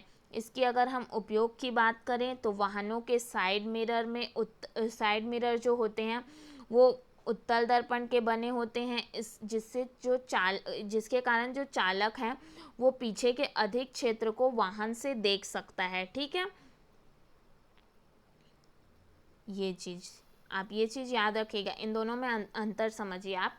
अवतल दर्पण जो है वो सिर्फ वाहनों में जो हेडलाइट्स वगैरह है उस पे लगे होते हैं। ठीक है, लेकिन अगर हम बात करें कि वाहनों के साइड मिरर की, अब इसको आप इस तरह से अगर वही चीज़ यहाँ पे हम ट्रिक लागू करें तो हो सकता है यहाँ पे हमको भूल जाएं हम कि हम सीधा ये सोच ले कि वाहन जो है वो बाहर में यूज़ होते हैं, तो हम उसको ऐसा कर ले टाइप का। इसलिए ये जो है आप इसको इस ट्रिक से मत याद कीजिए, आप ऐसे ही याद रखिए। तो ये वाहन के साइड मिरर जो होते हैं वो उसमें भी उत्तल दर्पण के बने होते हैं, जिसके कारण जो चालक को पीछे के अधिक क्षेत्र जो है वाहन पर दिखाई देते हैं। इस अधिक क्षेत्र वाहन पर दिखाई देने का कारण क्या है, क्योंकि इसका प्रतिबिंब जो है वो सीधा, आभासी तथा साइज में बिंब से छोटा होता है। ये सभी गुण भी पूछे जाते हैं एग्जाम में। ठीक है, कि कब जो है प्रतिबिंब बन रहा है वो आभासी या छोटा बनता है, आभासी या बड़ा बनता है, उत्तल दर्पण में किस टाइप का प्रतिबिंब बनता है, और आपको ऑप्शन दे दिए जाएंगे। इसलिए आपको याद रखना है कि किस दर्पण में कैसा प्रतिबिंब बनता है। साथ ही ये क्वेश्चन भी पूछे जा सकते हैं कि हम कहाँ किस टाइप के लेंस का यूज़ करते हैं, अवतल लेंस, उत्तल लेंस, अवतल दर्पण, उत्तल दर्पण, ये सभी भी पूछे जाते हैं। ठीक है, आगे हम देखते हैं लेंस के बारे में। लेंस जो होता है एक पारदर्शी वस्तु है जिसमें आर पार की वस्तुएं दिखाई देती हैं, क्योंकि प्रकाश की किरण आर पार आसानी से चले जा सकती है। ठीक है, लेंस वह पारदर्शी वस्तु होती है जिसके दो गोली पृष्ठ होते हैं या एक गोली और एक समतल पृष्ठ होते हैं। लेंस बेसिकली दो प्रकार के होते हैं, वही जो हमने दर्पण में पढ़ा, अवतल दर्पण और उत्तल दर्पण, वही अवतल लेंस और उत्तल लेंस। ठीक है, आप इसी इमेज से इसको समझ सकते हैं, सेम चीज़ है यहाँ पे जो डेफिनेशन दिया है। अवतल लेंस का हम देखते हैं, इस प्रकार के लेंस बीच से पतले तथा किनारे से मोटे होते हैं। अवतल लेंस को अपसारी लेंस भी कहते हैं, ये आपको दिख रहा होगा, बीच से पतले तथा किनारे से मोटे होते हैं। अवतल लेंस को अपसारी लेंस भी कहते हैं। यह लेंस आपतित किरणों को बाहर की ओर मोड़ देता है, अर्थात अपसरित करता है। ठीक है, इसके गुण देख लेते हैं। तो अवतल लेंस द्वारा प्रतिबिंब जो बनता है वो सदैव आभासी, सीधा और बिंब के साइज से छोटा होता है। ये चीज़ आपको याद रखनी है। ठीक है, आभासी, सीधा तथा बिंब के साइज का होता है। इसके गुण मतलब अवतल लेंस में किस टाइप का इमेज बनता है ये आपको पूछा जा सकता है। अगर हम इसके उपयोग की बात करें तो इसका उपयोग निकट दृष्टि दोष को दूर करने के लिए किया जाता है। सेकंड देखते हैं हम उत्तल लेंस क्या होता है। तो इस प्रकार के लेंस जो हैं वो किनारे से पतले तथा बीच से मोटे होते हैं। देख लीजिए आप, ये किनारे से पतले दिख रहे हैं और बीच में मोटे। ठीक है, बीच में मोटे होते हैं। इन्हें अभिसारी लेंस भी कहते हैं। ये लेंस आपतित प्रकाश को अंदर की तरफ मोड़ देते हैं, अर्थात अभिसरित कर देते हैं। इसके भी कुछ गुण होते हैं, आइए उसके बारे में देखते हैं। इसके द्वारा बना प्रतिबिंब जो होता है वास्तविक तथा उल्टा होता है। जब बिंब लेंस के अत्यंत निकट रखा जाता है तो बनने वाला प्रतिबिंब जो है वो आभासी, सीधा और अवर्धित होता है। ठीक है, इसलिए इसे आवर्धक लेंस भी कहते हैं। याद रखिएगा, इसको अपसारी लेंस कहते हैं और इसको आवर्धक लेंस कहते हैं। साथ ही साथ ये याद रखिए कि पानी की बूंदें जो हैं वो उत्तल लेंस की तरह कार्य करती है। ठीक, पानी की बूंद जो है वो गोली आकार, ये भी चीज़ आप याद रखिएगा, पानी के बूंद का जो आप गोल आकार देखते हैं वो उसके पृष्ठ तनाव के कारण होता है। पृष्ठ तनाव के कारण वो कम से कम क्षेत्रफल में जो है अपना आकार लेना चाहता है, इस वजह से उसका जो आकार है वो, पानी के बूंद का जो गोली आकार है वो इसी वजह से होता है। इसके उपयोग देख लेते हैं हम। तो इसका उपयोग दूरदर्शी, टेलीस्कोप, फोटोकॉपी मशीन, प्रोजेक्टर, सूक्ष्मदर्शी मतलब माइक्रोस्कोप, हेड लेंस, कैमरा इत्यादि में किया जाता है। लेंस की क्षमता का जो मात्रक होता है वो डायोप्टर होता है, ठीक है। उत्तल लेंस की क्षमता धनात्मक और अवतल लेंस की क्षमता ऋणात्मक होती है। ये चीज़ भी आपको याद रखना है। आगे देखते हैं सूची छिद्र कैमरा। इसके द्वारा सूर्य के तीव्र प्रकाश में गतिमान वाहन तथा व्यक्तियों को देखा जाता है।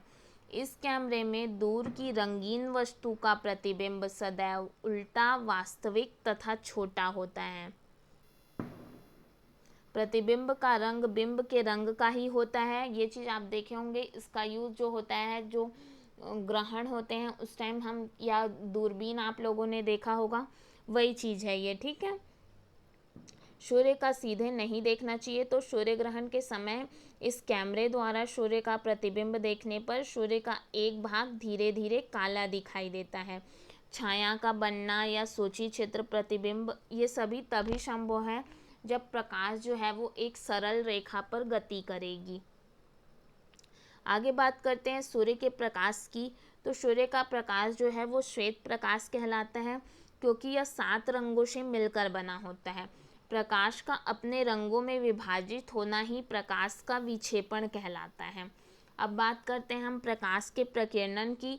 तो जब प्रकाश सूक्ष्म कणों से टकराकर सभी दिशाओं में विसरित होता है तो इसको हम प्रकाश का प्रकीर्णन कहते हैं। इसकी कुछ बातें हैं कि किसी रंग का प्रकीर्णन उसकी तरंग दैर्ध्य पर निर्भर करता है, ठीक है। किसी भी रंग का जो प्रकीर्णन है वो उसके तरंग दैर्ध्य पर निर्भर करेगा। जिस रंग का तरंग दैर्ध्य सबसे कम होगा उसका प्रकीर्णन सबसे अधिक होता है। जैसे बैगनी रंग का प्रकीर्णन सबसे अधिक होता है, इसका मतलब क्या है, इसका तरंग दैर्ध्य सबसे कम होता है। वहीं अगर हम लाल रंग की बात करें तो इसका तरंग दैर्ध्य सबसे अधिक होता है, अतः इसका जो प्रकीर्णन है वो सबसे कम होता है। इसलिए आपने देखा होगा कि संकेत के रूप में लाल रंग का प्रयोग किया जाता है, और ये हमें क्या होता है, दूर से भी, बड़ी दूर से भी दिखाई दे देता है। आगे देखते हैं, ये चीज़ हम क्या देखेंगे, प्रकाश के प्रकीर्णन के कुछ कुछ उदाहरण हैं, उसको हम देख लेते हैं। जैसे स्वच्छ आकाश नीला दिखाई देता है, क्योंकि नीले रंग का प्रकीर्णन सबसे अधिक होता है। वहीं दूसरा चीज़ देखते हैं, उगते और डूबते समय सूर्य जो है रक्ताभ मतलब लाल दिखाई देता है, क्योंकि लाल रंग का प्रकीर्णन जो है वो कम होता है। अन्य कणों का प्रकीर्णन हमारी आँखों तक पहुँचने से पहले ही जो है अभिलंब की तरफ झुक जाता है, ठीक है। दोपहर के समय सूर्य जो है वो श्वेत प्रतीत होता है, क्योंकि कम दूरी के कारण नीले और बैंगनी रंग का थोड़ा भाग ही प्रकीर्ण होता है। समुद्र का पानी प्रकीर्णन के कारण ही हमें नीला दिखाई देता है। अंतरिक्ष से आकाश काला दिखाई देता है, क्यों? क्योंकि वायुमंडल के अभाव के कारण वहाँ पे प्रकाश के प्रकीर्णन की घटना हो ही नहीं पाती है। इस वजह से ये कुछ प्रकीर्णन के उदाहरण थे, ठीक है। बात करते हैं हम टिंडल प्रभाव की। ये क्या होता है, जब कोलाइडी कण मतलब सूक्ष्म कण, धुआं, धूल, ये सब ले लीजिए, धूल के निलंबित कण जो होते हैं वो प्रकाश का प्रकीर्णन कर देते हैं, तब हम उसे टिंडल प्रभाव कहते हैं। टिंडल प्रभाव का उदाहरण आप देखिएगा कि इसमें क्या होता है, इसमें जो आपको प्रकाश दिखेगा, ठीक है, वो एक, आप ये कहिए कुछ इस आकार का होगा।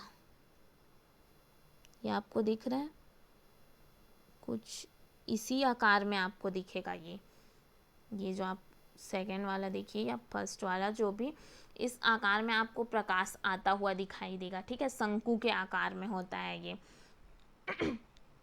इसका उदाहरण देखते हैं। जब प्रकाश का पुंज एक छोटे से छिद्र से कमरे में प्रवेश करता है तो यह प्रभाव देखता है। आप देखिएगा, अगर कमरे में पूरा अंधेरा है और कहीं छिद्र से अगर प्रकाश आ रहा है तो उसकी आकृति को आप अगर ध्यान से देखेंगे तो कुछ इसी टाइप का होता है। वो आप ये जो सर्कल बना है उसको छेद मान लीजिए जहाँ से प्रकाश आ रहा है, तो प्रकाश का किरण इसी टाइप का होता है, ये शंकु की आकृति लिए हुए। यही जो है वो यहाँ पे आपको टिंडल प्रभाव देखने को मिलेगा। साथ ही साथ अगर प्रकाश की किरण घने जंगल से गुजरती है, अगर आप जंगल में कभी सुबह सुबह देखें जब प्रकाश की पहली किरण पड़ती है तो वो एक शंकु के आकार में ही जाती हुई दिखाई देती है। यहाँ भी हमें टिंडल प्रभाव देखने को मिलता है। अब बात करते हैं हम प्रकाश का अपवर्तन की।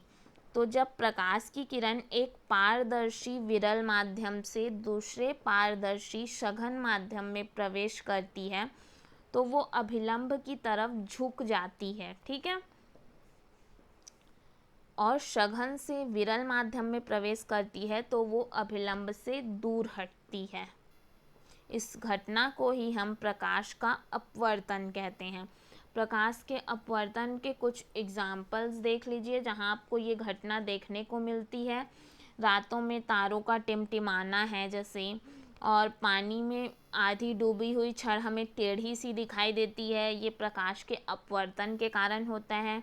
सूर्योदय से कुछ समय पहले और सूर्यास्त के कुछ समय बाद तक जो सूर्य है वो क्षैतिज के नीचे होने पर भी दिखाई देता है। इसका भी जो रीज़न है वो प्रकाश का अपवर्तन ही है। लास्ट देखते हैं पानी में पड़े हुए सिक्के का ऊपर उठा हुआ दिखना, ये भी जो है वो प्रकाश के अपवर्तन के कारण ही होता है। एक चीज़ आप और समझिएगा, यहाँ पे आपको प्रकाश का पूर्ण आंतरिक परावर्तन और उसका एग्जाम्पल भी मैं बताऊंगी। तो पहले ये समझ लीजिए आप कि प्रकाश का पूर्ण आंतरिक परावर्तन क्या होता है। तो जब प्रकाश की किरण सघन माध्यम से विरल माध्यम में प्रवेश करती है तो वो अभिलंब से दूर हट जाती है, ठीक है। इसी घटना को हम प्रकाश का पूर्ण आंतरिक परावर्तन कहते हैं। प्रकाश का अपवर्तन और पूर्ण आंतरिक परावर्तन दोनों बहुत डिफरेंट चीज़ है, ठीक है। दोनों को मिक्स मत करना, दोनों में बहुत अंतर है। इसके एग्जाम्पल आप देखिए, हीरे का चमकना, रेगिस्तान या ठंडे क्षेत्रों में मिर्चिका का बनना, चटके हुए कांच का चमकना, पानी में हवा भरे बुलबुलों का चमकना, ये सभी जो है वो प्रकाश के पूर्ण आंतरिक परावर्तन के कारण होते हैं। ये जो आपको सेकंड दिख रहा है, रेगिस्तान या ठंडे क्षेत्रों में मिर्चिका का बनना, इस मिर्चिका को मैं आपको समझाती हूँ। इसमें क्या होता है, आपने कभी देखा होगा कि गर्मी के दिनों में रोड में अगर कार जा रही है तो आपको ऐसा लगता है कि वहाँ पानी गिरा हुआ है। अब एक्चुअल में वो क्या रहती है कि वो कार की ही परछाई रहती है, लेकिन ऐसा क्यों होता है, ये प्रकाश के पूर्ण आंतरिक परावर्तन के कारण होता है, ठीक है। क्योंकि जो है गर्मी की वजह से जो पूरा फ्लोर है, मतलब सड़क जो है वो एकदम गर्म हो गया रहता है, ठीक है।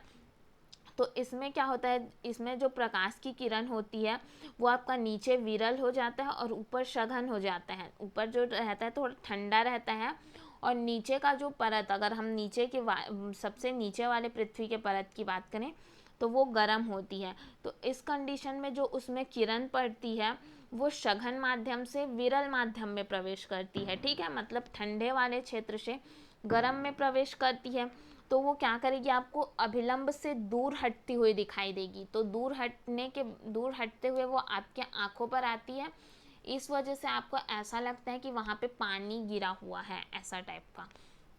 इसको ही हम मिर्चिका कहते हैं, या ठीक है। इसको एक चीज़ से आप और समझिए, रेगिस्तान में यहाँ पे बोला है तो रेगिस्तान में ये चीज़ आपको और देखने को मिलता है, क्योंकि रेगिस्तान जो होता है वो पूरा गर्म एरिया होता है। वहाँ जो है नीचे का परत जो कि विरल माध्यम में होता है और ऊपर जो ठंडा वाला है वो सघन माध्यम में होता है। अब यहाँ पे क्या करेगी, प्रकाश की जो किरण आएगी वो पहले ठंडे मतलब सघन माध्यम में पड़ेगी, उसके बाद आपके विरल माध्यम में प्रवेश करेगी तो वो अभिलंब से फिर दूर हटती हुई दिखेगी। इसकी वजह से क्या होता है कि कभी कभी आप देखना रेगिस्तान में आपको पेड़ की जो परछाई है वो नीचे की तरफ भी दिखती है, उसका रीजन भी वही है। साथ ही साथ अगर ऊपर में आपको क्या ये जो पानी की तरह दिखाई देता है, जिससे कि जो भी जानवर होते हैं या इंसान जो होते हैं उनको एक भ्रम हो जाता है कि वहाँ पे पानी है। ये एक्चुअल में बस एक दृष्टि भ्रम होता है जो प्रकाश के पूर्ण आंतरिक परावर्तन के कारण हमें देखने को मिलता है, ठीक है। ये बात हो गई हमारे प्रकाश के पूर्ण आंतरिक परावर्तन की। और ये मिर्चिका का बनना, इसके बारे में भी मैंने आपको बता दिया। आगे बात करते हैं हम इंद्रधनुष का बनना। तो बारिश के बूंदों के कारण होता है ये चीज़, ठीक है। ये बूंदें जो हैं वो प्रिज्म की तरह कार्य करती है। बूंद की दो सतह होती है। जब प्रकाश बूंद के अंदर प्रवेश करता है तो पहली सतह से टकराकर थोड़ा सा झुक जाता है, यह दूसरी सतह से बाहर निकलता है, ठीक है। तो थोड़ा सा फिर से झुक जाता है और रंग की इस प्रकार, मतलब ये ऐसे फिर झुक रहा है फिर झुक रहा है, इस तरह से, मतलब वेव के टाइप सा इसकी आकृति रहती है, आपने देखा होगा इस टाइप से रहती है, कंटिन्यू ऐसे झुकते जाती है, इस तरह से ही रहता है ना इंद्रधनुष। तो ये इस प्रकार जो है रंग इस प्रकार से प्रकाश के झुकने के कारण आसमान में क्या होता है, धनुष की आकृति बन जाती है। इसको ही हम इंद्रधनुष कहते हैं। और इंद्रधनुष देखने के लिए जो हमारा पीठ है वो हमेशा सूर्य के तरफ होना चाहिए, तभी हम इंद्रधनुष देख सकते हैं। आगे देखते हैं, हम बात करते हैं व्यतिकरण की। तो व्यतिकरण तब होता है जब समान आवृत्ति की दो प्रकाश तरंग किसी माध्यम में एक ही दिशा में गमन करती है, तो उसके कारण प्रकाश की तीव्रता में परिवर्तन होता है। इस घटना को ही हम व्यतिकरण कहते हैं, ठीक है। व्यतिकरण के कुछ एग्जाम्पल हैं, जैसे साबुन के बुलबुलों का रंगीन दिखाई देना, पानी की सतह पर फैली हुई केरोसिन तेल की जो परत है वो भी हमें रंगीन दिखाई देती है। ये दोनों चीज़ें जो हैं वो व्यतिकरण के कारण होती है, ठीक है। अब हम नेक्स्ट जो टॉपिक पढ़ने जा रहे हैं वो है मनुष्य का नेत्र, जो कि इम्पॉर्टेंट टॉपिक है। हमारी आंखें भी जो है वो एक लेंस की तरह ही होती है, जिसके कारण हम प्रकाश की उपस्थिति में वस्तुओं को देख पाते हैं। अगर आँख लेंस के तरह ही वर्क करता है तभी हम देख पाते हैं, क्योंकि जो प्रकाश क्या होती है, परावर्तित होती है, फिर अपवर्तित होकर हमारे आँखों पर पड़ती है, जिससे हम किसी भी जो भी वस्तु है उसको क्लियरली देख पाते हैं। इसकी संरचना की अगर हम बात करें तो नेत्र गोलाकार होती है और नेत्र के आंतरिक भागों की सुरक्षा हेतु इनका आगे का आवरण जो आप देखते हैं सफ़ेद और कठोर होता है। मतलब अगर नॉर्मली आपके आँख में अगर कचरा गया तो आप उसको निकाल सकते हैं ना, वो इसीलिए होता है। ये सुरक्षा के दृष्टि से इसे आगे का जो भाग सफ़ेद और कठोर बनाया जाता है। उसके कुछ कुछ भाग हैं जो मैं आपको बताती हूँ। ये सर मैंने डायग्राम भी बनाया है, तो दोनों चीज़ आप देख के कंपेयर करके पढ़ लीजिएगा, या मैं आपको अभी बताते हुए चलती हूँ। कार्निया देखते हैं हम, तो यह भाग पारदर्शी तथा आगे का भाग होता है, ठीक है। नेत्र में प्रवेश करने वाली अधिकांश प्रकाश किरणों का अपवर्तन कार्निया के बाहरी पृष्ठ से ही होता है। दूसरा चीज़ देखते हैं हम, आइरिश या परितारिका क्या होती है। तो कार्निया के पीछे गहरे रंग की पेशी होती है जो नेत्र को रंग प्रदान करती है। जैसे कि नेत्र का हम अलग अलग रंग जो देखते हैं ना, काला, नीला, भूरा, ये इसी आइरिश या परितारिका के कारण होता है। ये नेत्र में प्रवेश करने वाली प्रकाश की मात्रा को नियंत्रित करती है। ये आप देख लीजिए, ये जो है आइरिश परितारिका है, ठीक है। आगे देखते हैं हम पुतली क्या होती है ये देख लेते हैं। तो आइरिश में उपस्थित एक छोटा सा काला द्वार जिसके आकार को आइरिश जो है वो नियंत्रित करेगा, ठीक है। ज़्यादा तेज प्रकाश में पुतली जो है छोटी और कम प्रकाश में बड़ी हो जाती है। जैसे आप अगर अंधेरे में किसी चीज़ को देखना चाहें तो आपकी जो पुतली है वो बहुत बड़ी हो जाएगी। वहीं अगर धूप पड़ता है आपके ऊपर जस्ट आँख में, तो जो पुतली की आकृति है वो छोटी हो जाती है। ये डायग्राम में देख लीजिए, ये जो है वो पुतली होती है। आगे देखते हैं हम लेंस क्या होते हैं। तो पुतली के ठीक पीछे केंद्र पर मोटा उत्तल लेंस होता है, ठीक है। आपको याद रखना मनुष्य के आँख में कौन सा लेंस होता है, अगर पूछा गया तो आपको बताना है कि उत्तल लेंस होता है। लेंस प्रकाश को पीछे वाली परत रेटिना पर फोकस करता है। यह प्रोटीन युक्त पदार्थ से बना होता है। ये जो क्रिस्टली लेंस आपको दिख रहे हैं ये होता है, ठीक है। ये जो आपको स्वच्छ मंडल दिख रहा है, स्वच्छ मंडल ही आपका कार्निया होता है। बाकी पार्ट्स भी हमने देख लिए, ये कार्निया होती है, ठीक है। आगे देखते हैं हम रेटिना को दृष्टि पटल भी कहते हैं। ये अनेक तंत्रिका कोशिकाओं का बना हुआ होता है। प्रतिबिंब का बनना इसी रेटिना पर होता है। प्रतिबिंब किस पर बनता है, ये चीज़ भी पूछी जाती है, तो आपको याद रखना है प्रतिबिंब जो है वो रेटिना पर बनता है। रेटिना पर किसी वस्तु का जो प्रतिबिंब बनता है वो उल्टा और वास्तविक प्रतिबिंब होता है, ये चीज़ भी याद रखनी है। तंत्रिका कोशिका, रेटिना भी आप देख लीजिए डायग्राम में, दृष्टि पटल को ही हम रेटिना कहते हैं, लिखे हैं। ये जो दृष्टि पटल है यही रेटिना है, ठीक है। कभी कभी आपको एग्ज़ाम में इस तरह से आई का स्ट्रक्चर दिया जाता है और कहा जाता है कि उसके कुछ कुछ पार्ट्स हैं, उनके नाम आप फिल कीजिए कि कौन सा चीज़ कहाँ पर है। इसलिए मैंने ये डायग्राम भी आपको दिया है कि आप उसे देखते और समझते हुए चलिए कि कौन सा पार्ट कहाँ पर है।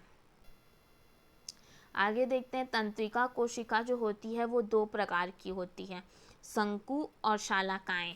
दोनों को हम बारे में देख लेते हैं हम। शंकु क्या होती है, ये तीव्र प्रकाश के लिए सुग्राही होती है, जो रंगों की सूचनाएं भी भेजती है। शंकु के कारण जो है हम जो दिन में तीव्र प्रकाश में देख पाते हैं, ये शंकु के कारण होता है, ठीक है।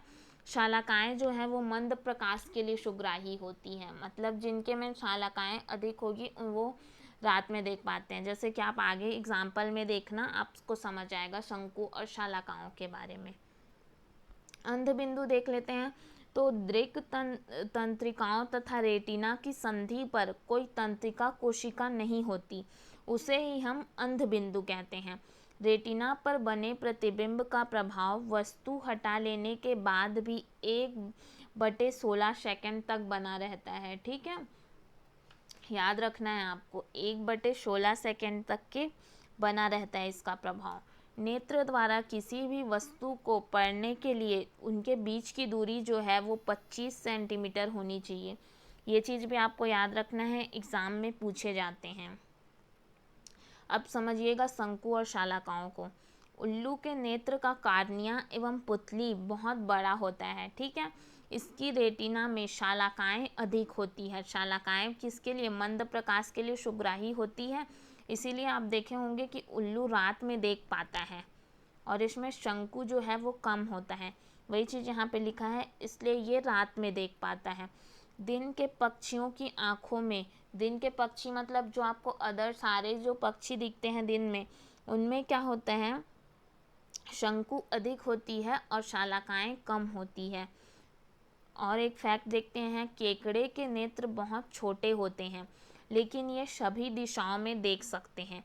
तितलियों के बड़े नेत्र कई 100 छोटे नेत्रों से मिलकर बने होते हैं, जिस कारण वे समान साइड में देखने के अलावा पीछे भी देख सकती हैं, ठीक है। ये चीज़ कुछ फैक्ट हैं जो हमको अपने माइंड में रख के चलना है कि कौन से जीव में क्या पाया जाता है, ठीक। अब हम देखते हैं, एक नेत्र से देखने पर हमारे देखने का जो कोण बनता है, अगर हम कोण के वैल्यू देखें तो वो 150 डिग्री का होता है, और अगर हम दोनों नेत्रों से देख रहे हैं तो वहाँ पे जो कोण बनेगा वो 180 अंश का होता है। नेत्र संबंधित कुछ रोग भी होते हैं, इसके बारे में हम बात कर लेते हैं। तो एक होता है निकट दृष्टि दोष, या जिसको हम मायोपिया कहते हैं। तो देखते हैं मायोपिया में क्या होता है। इस रोग में व्यक्ति जो है वो दूर की वस्तु को भली भांति नहीं देख सकता है, ठीक है। पास की वस्तु उसको दिखाई देगी, लेकिन दूर की वस्तु जो है वो भली भांति नहीं देख सकता।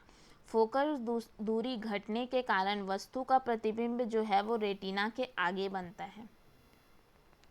अगर हम बात करें स्वस्थ मनुष्य की, तो उसका जो प्रतिबिंब बनता है वो रेटिना पर बनता है, ठीक है। यहाँ पे अगर हमको निकट दृष्टि दोष हुआ है तो फोकस दूरी घटने के कारण वस्तु का जो प्रतिबिंब बनेगा वो रेटिना के आगे बनने लगता है। तो यहाँ पे हम क्या करेंगे, उपयुक्त फोकस दूरी के अवतल लेंस का प्रयोग करके हम इस रोग का निवारण कर सकते हैं। दूसरा देखते हैं हम दूर दृष्टि दोष, या जिसको हम हाइपरमेट्रोपिया भी कहते हैं। इस रोग में व्यक्ति नज़दीक की वस्तु को भली भांति नहीं देख सकता, ठीक है। उसको दूर की वस्तु दिखाई देंगी पर वो नज़दीक के वस्तु को भली भांति नहीं देख सकता है। फोकस दूरी बढ़ने के कारण इसमें जो वस्तु का प्रतिबिंब है वो रेटिना के पीछे की तरफ बनता है। तो इसके लिए हम क्या करते हैं, उपयुक्त फोकस दूरी के उत्तल लेंस का यूज़ करते हैं। आपको याद रखना है, निकट दृष्टि दोष या मायोपिया के लिए आप अवतल लेंस का यूज़ करते हैं और दूर दृष्टि दोष या हाइपरमेट्रोपिया के लिए आप उत्तल लेंस का यूज़ करते हैं। आगे देखते हैं जरा दृष्टि दोष या प्रेसबायोपिया जो होता है उसमें क्या होता है। तो इस रोग में जो है व्यक्ति को नज़दीक की वस्तु व दूर की वस्तु दोनों ही भली भांति दिखाई नहीं देती। ठीक है, ये मुख्य रूप से वृद्धावस्था में देखने को मिलता है और इसके लिए हम द्विफोक्सी लेंस का प्रयोग करते हैं। अबिंदुकता जो इसको हम क्या कहते हैं, एस्टिग्मेटिज्म कहते हैं, इसमें जो है व्यक्ति सभी दिशाओं में एक समान नहीं देख पाता है। इस रोग के निवारण के लिए हम बेलनाकार लेंस का यूज़ करते हैं। आगे देखते हैं नेत्रदान जिसको हम महादान भी कहते हैं। तो नेत्रदान में किस पार्ट को दान दिया जाता है, ये भी आपको याद रखना है, एग्ज़ाम में पूछे जाते हैं। तो नेत्रदान में जो कार्निया होता है उसको दान किया जाता है और नेत्रदान के लिए मृत्यु के 4-6 घंटे के भीतर ही जो नेत्र हैं उसे निकाल लिए जाते हैं। आगे देखते हैं कंपन का आयाम, आवर्त काल तथा आवृत्ति। इसके बारे में जो हम ध्वनि के बारे में पढ़ने वाले हैं वो हम देख लेते हैं, क्योंकि ध्वनि से रिलेटेड भी जो है आपको पूछे जा सकते हैं क्वेश्चंस। तो ध्वनि की प्रबलता जो है उसके आयाम पर निर्भर करती है। जब किसी कंपित वस्तु का आयाम अधिक होता है तो उसके द्वारा उत्पन्न ध्वनि जो है वो प्रबल होगी। आयाम छोटे होने के कारण ध्वनि जो है वो मंद होती है तथा बड़े होने के कारण ध्वनि तीव्र होती है। उसके आयाम पर ही निर्भर करता है। ठीक है, यदि आयाम दुगना हो तो प्रबलता 4 गुनी होती है। इसका मात्रक जो है वो डेसिबल होता है। इसको हम डी और बी से रिप्रेजेंट करते हैं, अर्थात ध्वनि की प्रबलता आयाम के वर्ग के समानुपाती होती है। 80 डेसिबल से अधिक जो ध्वनि होती है उसको हम शोर की तरह लेते हैं और वो मनुष्य के लिए नुकसानदायक होती है। आवर्तकाल के बारे में जान लेते हैं। तो प्रति सेकंड होने वाले दोलन की संख्या में लगा समय जो है वो आवर्तकाल कहलाता है। इसका मात्रक सेकंड होता है, जो कि एस में रिप्रेजेंट करते हैं हम, और इसको टी से भी व्यक्त करते हैं। ठीक है, सेकंड से टी के एस करते हैं और हम टाइम की वजह से इसको कहीं कहीं टी से भी व्यक्त करते हैं। आगे देखते हैं आवृत्ति क्या होती है। तो जब वस्तु अपनी माध्य स्थिति से इधर उधर गति करती है तो उसको दोलन गति कहते हैं। ठीक है, प्रति सेकंड होने वाले दोलन की जो संख्या होती है उसको दोलन की आवृत्ति या फ्रीक्वेंसी कहते हैं हम। इसका फ्रीक्वेंसी का जो मात्रक होता है वो हर्ट्ज होता है, जिसको हम एच और जेड से रिप्रेजेंट करते हैं। आगे देखते हैं आवर्तकाल तथा आवृत्ति के बीच का संबंध क्या होता है। तो आवर्तकाल बराबर 1/आवृत्ति होती है। ध्वनि की कुछ तीव्रता है जिसको हम याद कर सकते हैं, मतलब माइंड में रख सकते हैं कि नॉर्मल कितने तीव्रता की होती है अपने नॉलेज के लिए। तो सामान्य श्वास की अगर हम बात करें तो वो 10 डेसिबल तक होता है। सामान्य जो हम वार्तालाप करते हैं वो 60 डेसिबल का होता है। यातायात जो हॉर्न वगैरह देखते हैं हम, ये सब इसमें जो ध्वनि होती है वो 70 डेसिबल की होती है। और जो फैक्ट्री होती है, ठीक है, फैक्ट्री में जो होता है उसको हम शोर की तरह कंसीडर करते हैं और ये 80 डेसिबल तक का होता है। ध्वनि के भी प्रकार होते हैं। ध्वनि 3 प्रकार की होती है, श्रव्य, अपश्रव्य और पराश्रव्य। श्रव्य क्या होती है कि वह ध्वनि जिसको मानव कान आसानी से सुन सकते हैं उसको हम श्रव्य ध्वनि कहते हैं। ये ध्वनि जो है वो 20 हर्ट्ज से 20,000 हर्ट्ज की होती है। ठीक है, इसकी वैल्यू याद रखिएगा, आप एग्ज़ाम में पूछे जाते हैं। अब श्रव्य ध्वनि जो है वो 20 हर्ट्ज से कम की आवृत्ति की ध्वनि होती है जो मानव कान के द्वारा संसूचित नहीं हो पाती है। इस प्रकार की ध्वनि को हम अपश्रव्य ध्वनि कहते हैं। अगर हम बात करें पराश्रव्य ध्वनि की, तो इस प्रकार की ध्वनि चिकित्सा क्षेत्र में अनुसंधान की समस्याओं के निदान के लिए प्रयोग की जाती है। इसकी आवृत्ति जो है वो 20,000 हर्ट्ज तक की होती है, जिसको कुत्ता, बिल्ली, चमगादड़, डॉल्फिन ये सब जो हैं सुन सकते हैं। ठीक है, आगे देखते हैं पराश्रव्य ध्वनि का प्रयोग। पराश्रव्य ध्वनि का प्रयोग जो है अधिकतर स्वास्थ्य और चिकित्सा के क्षेत्रों में ही किया जाता है। इसका प्रयोग इकोकार्डियोग्राफी में किया जाता है, जिसमें हृदय का प्रतिबिंब बनाया जाता है। साथ ही साथ प्रश्रव्य ध्वनि का प्रयोग अल्ट्रासोनोग्राफी में किया जाता है। और पार्श्व ध्वनि का प्रयोग गुर्दे की छोटी पथरी के बारीक जो कण होते हैं उनको तोड़ने के लिए भी किया जाता है। मतलब अगर हम बेसिकली देखें तो इसका प्रयोग है जो चिकित्सा के क्षेत्र में ही देखने को मिलता है। इसका साथ ही साथ प्रश्रव्य ध्वनि का प्रयोग सोनार मतलब साउंड नेविगेशन एंड रैंगिंग में भी किया जाता है।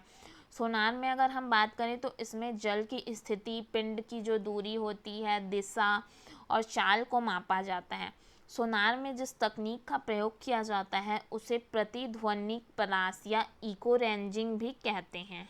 ठीक है, एक चीज़ यहाँ पे और आता है कि प्रतिध्वनि क्या होती है। प्रतिध्वनि मतलब ध्वनि का ये एक प्रकार से परावर्तन है। ठीक है, जब ध्वनि किसी ठोस वस्तु से टकराती है तब वह वापस लौटती है और प्रतिध्वनि पैदा करती है। प्रतिध्वनि उत्पन्न होने के लिए ध्वनि के स्रोत और परावर्तित सतह के बीच में 17 मीटर की दूरी होनी चाहिए। ठीक है, अगर हमको प्रतिध्वनि सुनना है तो 17 मीटर तक की दूरी होनी चाहिए। मनुष्य द्वारा उत्पन्न ध्वनि की गुणता या वाक तंतु, ये जो है ये आपके नॉलेज के लिए मैंने लिखा है। ये पुरुषों की जो वाक तंतु की लंबाई होती है वो 20 मिलीमीटर होती है, स्त्रियों की वाक तंतु की लंबाई 15 मिलीमीटर होती है और बच्चों में जो वाक तंतु होते हैं वो काफ़ी छोटे होते हैं। इस कारण जो है सभी के ध्वनि में अंतर पाया जाता है। अब इसमें से हम देखते हैं कि कुछ कुछ चीज़ें पूछी जाती है आपको, जैसे पूछ सकते हैं आपको कि वर्षा की बूंदों का जो गोली आकार होता है वो किस कारण से होता है। तो मैंने आपको बताया पृष्ठ तनाव के कारण। ये क्वेश्चन यूपी टेट में 2018 में पूछे गए हैं। और कुछ कुछ दर्पण से रिलेटेड भी आपको पूछा जा सकता है कि समतल दर्पण पर प्रतिबिंब बनने के संदर्भ में जो बातें हमने पढ़ी उसके बारे में पूछे जा सकते हैं। अवतल दर्पण में प्रतिबिंब कैसा बनता है ये भी पूछा जा सकता है आपसे। और क्या चीज़ इसमें से आप कवर कर सकते हैं इस यूनिट से आपको पूछ सकते हैं। जो हमने पूर्णांतरिक परावर्तन के बारे में पढ़ा है वो भी किस टाइप में संभव है ये भी पूछा जा सकता है आपको।